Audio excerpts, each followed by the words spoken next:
اللہ نے انسان کے غلبے کے لیے اس دنیا کے اندر، مسلمان کے غلبے کے لیے دنیا کے اندر، اس کی جیت، اس کی کامیابی، اس کی خوشحالی، اس کے سکون اور راحت کے لیے سورہ آل عمران میں زبردست قانون نازل فرمایا ہے۔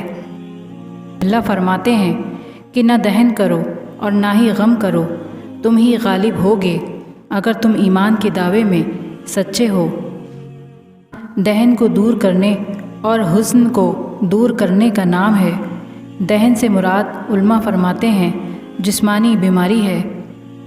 آپ صلی اللہ علیہ وآلہ وسلم نے اس کی جو تفسیر کی، دنیا کی باطل محبت میں ڈوب جانا، اس کی عیش و عشرت میں پڑ جانا، خواہشات اور شہوات میں مدہوش ہو جانا، اور موت سے غافل ہو جانا، اور موت کو مکروہ سمجھنا، اس سے نفرت کرنا جو انسان کو اس کے رب سے ملانے والی ہے، کیونکہ یہ دنیا تو انسان کا قید خانہ ہے۔ جب انسان دنیا کی محبت میں ڈوب جائے گا تو وہ اس سے محبت کر بیٹھے گا اور اس کے اندر محنت نہیں کرے گا۔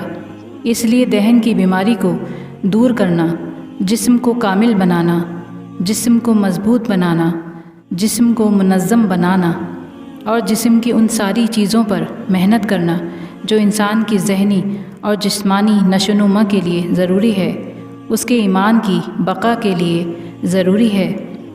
دوسری بیماری جو اللہ نے اس آیت میں ذکر کی وہ حزن ہے، جس کا تعلق انسان کی قلبی کیفیت کے ساتھ ہے۔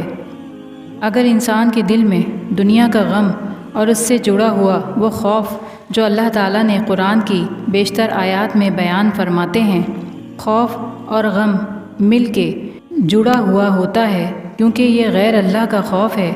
جو لوگوں کا خوف ہے یہ اللہ کا خوف نہیں، جو انسان کی خشیت بن جاتا ہے۔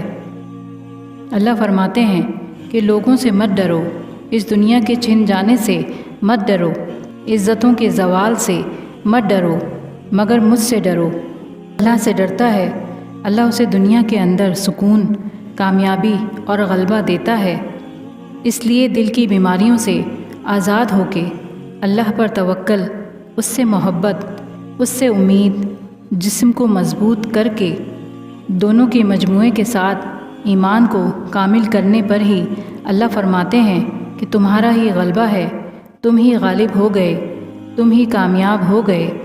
مسلمان کو ان دونوں بیماریوں کے اوپر سخت محنت کرنے کی ضرورت ہے۔